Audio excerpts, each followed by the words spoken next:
Hello friends, જય જિનેન્દ્ર બધાને અમારા ભાવના બ્લોગમાં ફ્રેન્ડ્સ આપનું સ્વાગત છે. અત્યારના બપોરના 2:30 વાગી ગયા છે.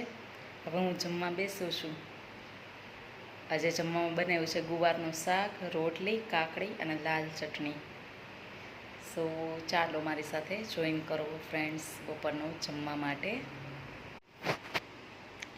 રોટલી, ગુવારનું શાક, લાલ ચટણી અને કાકડી.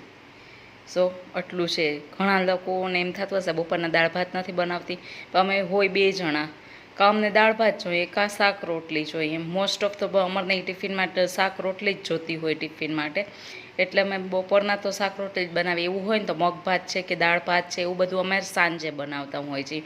બપોરના શાક રોટલી સલાડ ને એવું જ હોય વધારે અમારે.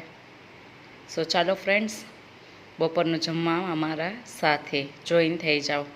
ફ્રેન્ડ્સ, મારો વ્લોગ પસંદ આવે આપને તો મારા વ્લોગને લાઈક કરજો, શેર કરજો, કોમેન્ટ કરજો. ફ્રેન્ડ્સ આવજો બધાને, જય જિનેન્દ્ર બધાને.